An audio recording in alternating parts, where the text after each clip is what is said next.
Welcome back, midnight viewers, to Father Malone's Weekly Roundup. I'm Father Malone. The dog beside me is Ripley Jean. Did I slather the microphone in ham?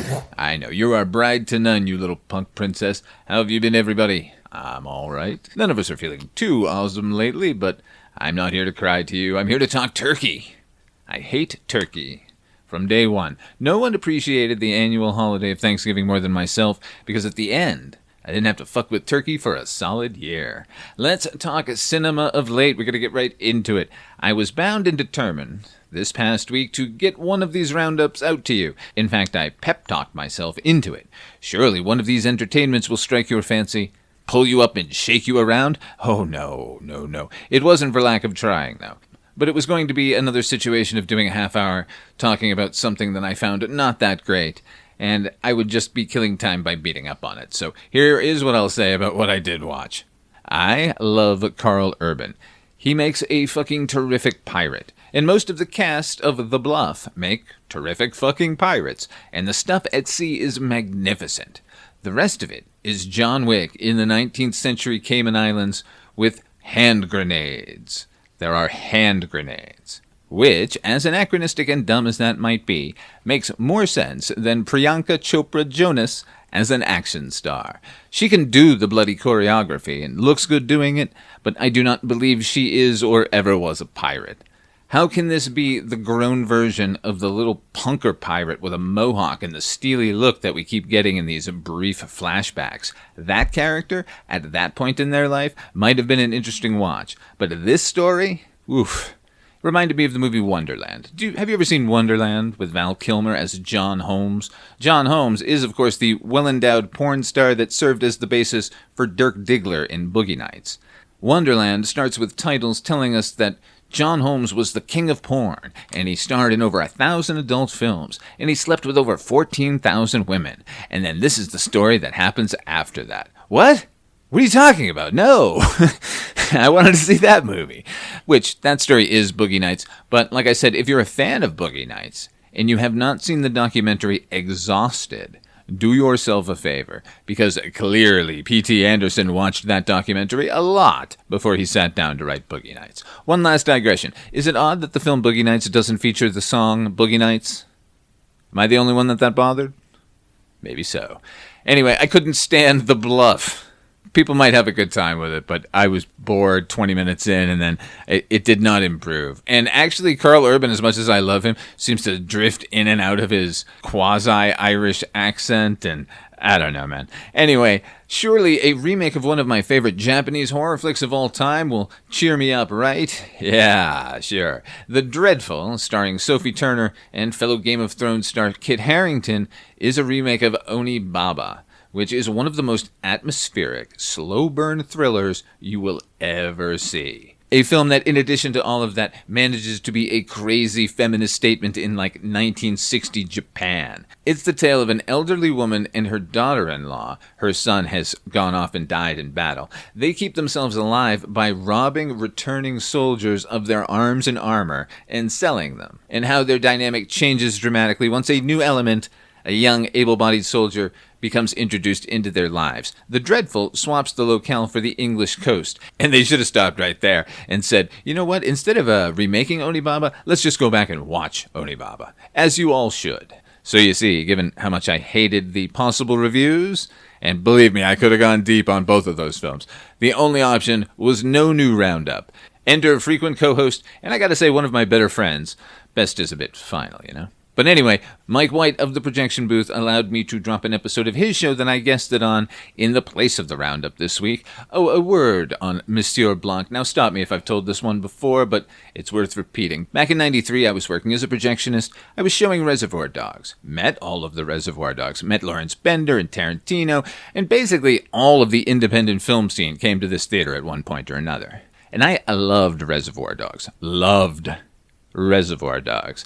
My theater had been a vaudeville house in a previous life, and the lobby was just a corridor, basically, with the concession stand directly in front of you as you entered, and then on either side were the theater doors, Theater 1, Theater 2. But to the left and right, On either side were staircases that led up to the restrooms, and actually a huge connecting hallway, and I don't know how this theater never turned it into a lounge or anything, but anyway, it doesn't matter. They've gutted the theater since then and turned it into a bicycle shop. Well, as soon as I heard Mr. Blonde ask about listening to K-Billy's super sounds of the 70s in the middle of Reservoir Dogs, and that jangly guitar of Stuck in the Middle with You comes droning up, I would slip out of the projection booth and park myself on one of those staircase landings and watch, without fail, as the nauseated and horrified came stumbling out of theater number 1. I considered myself a cinema referee at that point. Okay, you're all set. You can go back in. There will be no more torture. And they didn't show anything, by the way. I don't think Tarantino got skilled as a filmmaker until Kill Bill, but his instinct in that scene to drift away to a bit of graffiti that reads, "Watch your head," was pretty fucking solid. And getting to watch its direct impact on the movie-going public was a stunning reinforcement of the power of cinema. I read everything I could get my hands on of Tarantino's. This was during the release of Reservoir Dogs, so nothing else of his had actually come out. I got to read True Romance, Natural Born Killers, which, by the way, started out as one screenplay. In its initial incarnation, it was a movie about Clarence Worley, screenwriter, and how his creations Mickey and Mallory came to life, and it's all from a script that Roger Avery started writing. You know, that Tarantino took that script and rewrote it and got 2 movies out of it. I was also able to get my hands on Pulp Fiction, which... it was a little more clear there, the Roger Avery connection. That is a great script. I never gave a shit about the fractured timeline business. The movie is an anthology, just the same as Trilogy of Terror. It just so happens that these characters recur, and it's crime, not horror. Anyway, I had more than one argument, not mild disagreements, but screaming matches with a number of film school dildos or the endless horde of pretentious art house fuckers who argued down the violence and the language of Reservoir Dogs. And not one of these high-minded pricks, these lovers of all-world cinema, those who would end up making the Independent Spirit Awards happen, had they ever said to me, "You know that Reservoir Dogs is just a rip-off of City on Fire?" Because that might have shut me up. I wasn't introduced to that idea until a friend of mine, the one with a stack of Fate magazines by his bedside, lent me a videotape called Who Do You Think You're Fooling? It's on YouTube, and there will be a link. That tape put the zap on my head, man. Scene-by-scene comparisons of the 2 films. There was a follow-up when Pulp Fiction came out, and it made the case even more so. You can call what Tarantino does hip-hop, you can call it recycling, you can call it postmodern picking at the detritus of all the culture deemed not worthy of praise. And it is all of those things. And it's fucking plagiarism. Great artists steal? Fuck you. This isn't a mural based on a fresco. It's snatching plots and dialogue from recent movies with the unspoken understanding that most of America wasn't seeing those movies, nor would they. Sure, we'll fess up that it's an homage after the fact, but we'll keep pretty mum that, hey, I saw this awesome Hong Kong flick about diamond thieves and an undercover cop and thought, what would I do with that idea? You dig, everybody? 20 years later, and I find myself invited onto a Kolchak the Night Stalker podcast to talk horror in the Heights. I never liked that episode, but I enjoyed talking to co-host Mike White, and clearly we got on because we've done 2 series now, as well as 4 years here on Midnight Viewing. And the point of all of this is, I'm thanking Mike for allowing me to drop a guest spot of mine in the place of last week's Roundup, a very gracious move of the guy who made that videotape exposing Tarantino all those years ago. Small world, strange world. They ought to sell tickets. Are you ready to segue? Michael Madsen, Mr. Blonde, showed up to the premiere of Everybody Says I Love You, which was happening at my theater. It was a cast and crew screening, West Coast cast and crew. And hanging out on the terrazzo about an hour or so before the show is Michael Madsen. So I go out to have a cigarette, and I light it up, and he says, "What's that you got there? A Marlboro?" Then he pulls out a pack of Lucky Strikes and says, "Why don't you smoke this and be a man?" And I said, "'Cause then I'd end up sounding like you." My late wife, my bride, loved that story because she loved Michael Madsen. When she and I got back together 17 years after parting, one of the many, many possessions she brought to our new family was a door poster of Michael Madsen as Mr. Blonde. Leaned against the side with the fast food cup in his hand. So basically, life-size Mr. Blonde has lived with me from then on. He's still here. He's in the closet beside me. So I had to keep on loving Reservoir Dogs, even with all the dirty pool plagiarism, because she loved it. My bride. Can anybody help me? Please. this. I didn't want any of this! Please. Help. Help.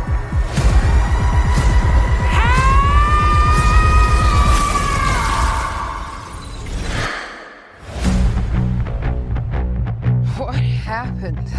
You had an accident. An accident, huh? We dug you up, and we brought you back to life.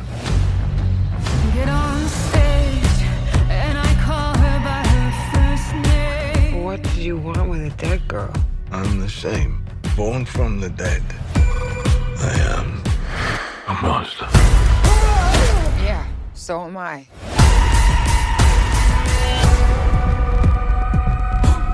This world is a black hole. The corrupt are going to see life is here and it's coming to you from the monsters. Yes! Yes! Everybody dance! Everybody sing! Everybody move!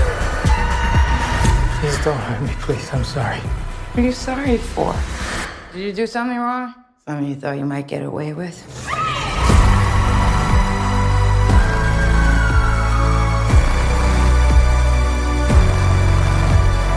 Stop right there! Screaming my name. The dead have got something to say. And I'm saying it.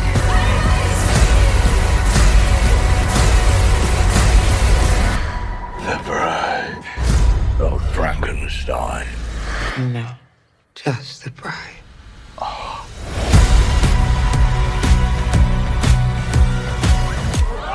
Scared?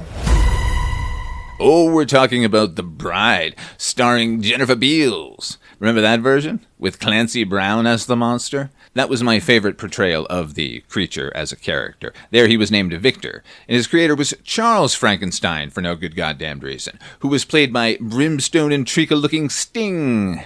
Good old Gordon Sumner, taking time from telling 10 Sumner's tales to remind us what a fucking terrible actor he is.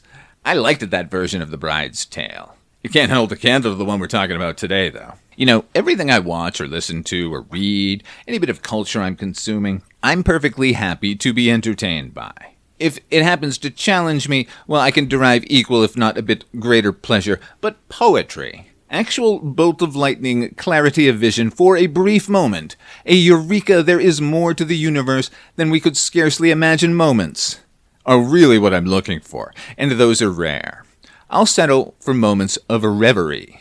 Those are pretty fucking rare as well. So leave it to Maggie Gyllenhaal to come along and say, hey, let's make a movie made of those. Now, this is technically a remake of The Bride of Frankenstein itself, a movie that might have been a sequel on par with Son of Frankenstein or Frankenstein Meets the Wolfman, if not for original Frankenstein filmmaker James Whale. Whale had zero interest in returning to Baron Frankenstein and his monster, having, told the whole fucking story already. When he was offered the chance to make a passion project of his, One More River, he reluctantly agreed to return to the lab. But it was to be under his terms, and he immediately threw out a draft for a sequel entitled The New Adventures of Frankenstein, The Monster Lives.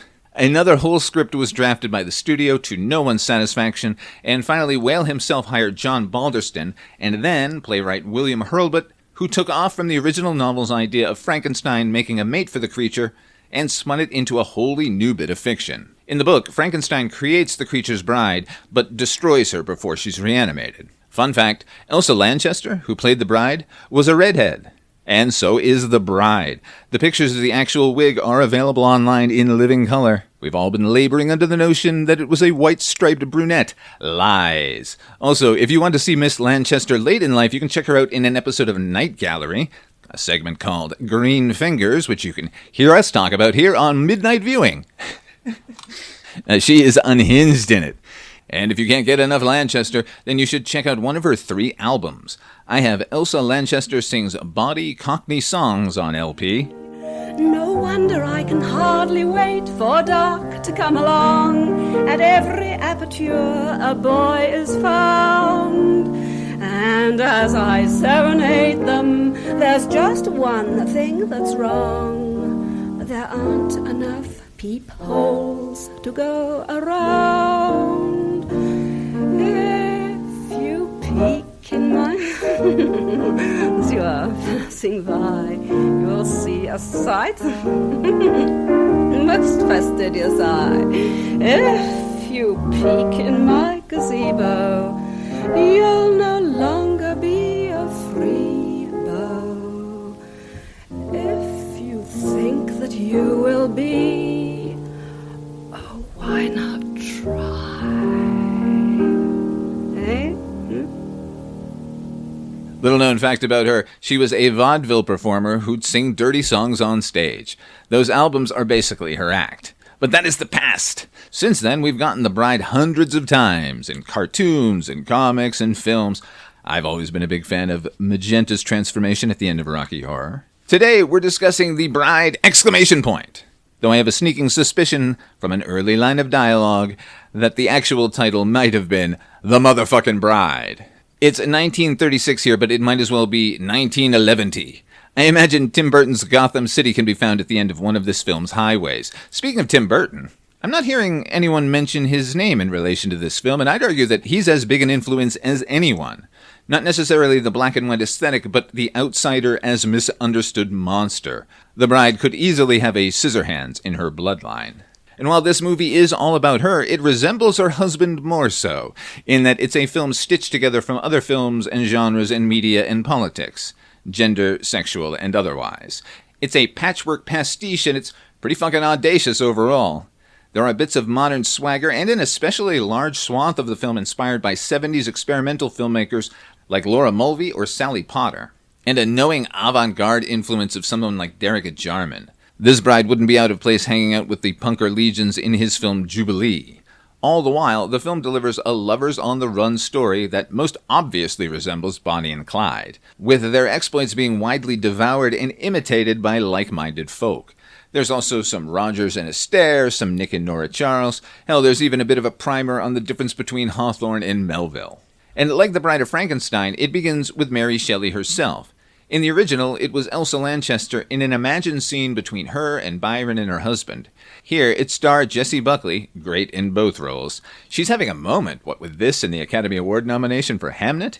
This is an in-your-face, fourth wall, all-wall, shattering portrayal. Because if you're going to make her a character, you've got to do it right. Or at least make it fucking weird, which they do. Not only is this movie all the other things that I've mentioned, it's also a ghostly possession flick, as Mary Shelley has waited a century to say what she'd actually meant with that little horror book of hers, waited for the right body to inhabit. Which is not a full possession either. It's more like All of Me with Steve Martin, stuck with Lily Tomlin controlling half of his body.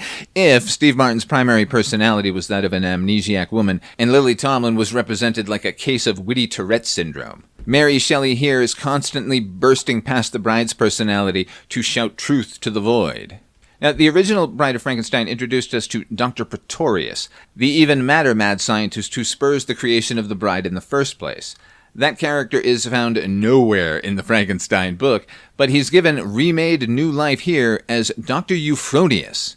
And here's where my years of studying Latin and ancient literature finally pays off, I guess. Euphronius is a super odd shout-out to an ancient Greek potter. He was known for painting anatomy, so I guess it ties in, but that's odd, man. Really odd. She's played by Annette Benning in a bemused and blustery and sometimes cruel performance. Man, she's always been the fucking bee's knees. I remember when she dropped out of the Catwoman role in Batman Returns, and I thought at the time, good, because they had already announced it was Michelle Pfeiffer. And nothing has dissuaded me from the notion that we got the movie and performance we were meant to. But watching Annette Benning just keep soaring over the years, in every film, in every varied fucking role she chooses, kind of makes me wonder what her Catwoman would have been like. Now, unlike most of Frankenstein's stories we've gotten, this isn't a "give me a mate or I'll murder you" tale when it comes to the bride's resurrection. Frank, the monster, comes literally hat in hand asking for Euphronius' help. In this world, everyone knows about the real experiments done a century ago by Dr. Frankenstein, and they also know that his monster is still loose in the world. I mentioned this movie's audacious, right? And Frank is played by another fucking heavy hitter. Christian Bale giving us a Frank we really haven't seen before. No small feat, considering what Frankenstein haven't we had at this point? Well, like everything else going on in The Bride, this Frank is the sum of his parts, so we get the entire gamut of emotion, but particularly joy. That's the Frankenstein we've never really landed on before. I mean, let's face it, Frankenstein's monster is the first emo teenager, living the dream of confronting God for your miserable existence. As such, he's usually pretty fucking mopey in all the depictions thus far. All he needed was a little love and our boy Frankie becomes a dancing machine. Don't we all? Good for you, Frankie. All of it is shot gorgeously. Everything is so fucking considered. I'm thinking of the glass coffee cups the bride and Frank and Dr. Euphonius are sipping from, and the horror of the bride smashing one so casually. The costumes are fucking cool. Frank in his Homburg hat and black kerchief brought up to obscure the scarred lower portion of his face. It kept giving me vibes of The Shadow. Who knows what evil lurks in the hearts of men? And let's talk about the splotch, the mark, that blot on the bride's face, the one that when I saw it initially gave me a sinking feeling that this would be closer to Lisa Frankenstein than the Bride of Frankenstein. But man, it works. Like a fucking sigil. And it's such a clever overall reworking of the bride's often imitated, never duplicated look. The hair straight up, shocked into place with the white stripes slashing in either direction. They've turned that on its head here. Well, quite literally, she's all pale and cadaverous, with her dark locks replaced with a platinum tangle, and the negative image is the black mark on her cheek, which wends its way around her neck and down her forearm to her fingertips, much like stitching.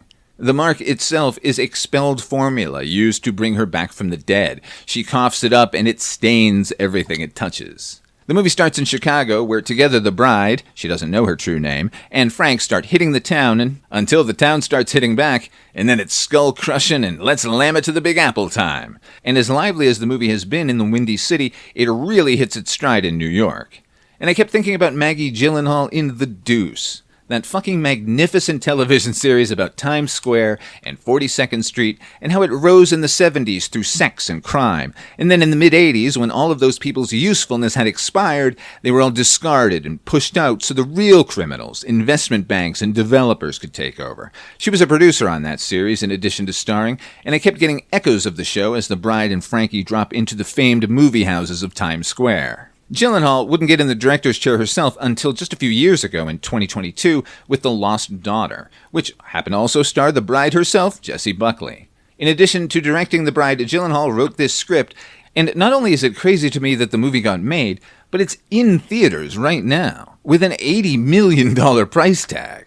I'm not saying that incredulously. I'm saying it's one of the few times of late I can think there's hope for the industry as a whole. And to think that this was at Netflix to start, with a higher budget, I guess they figured the same old fucking story was more important and pulled the plug on The Bride. Not everything works. The film is punctuated with surrealist conversations between the bride and Mary Shelley, which can be a bit on the nose, even if they are stunningly realized. And the constant war in the real world between the bride and Shelley's personalities can come across like Robin Williams in the midst of a cocaine-fueled free association.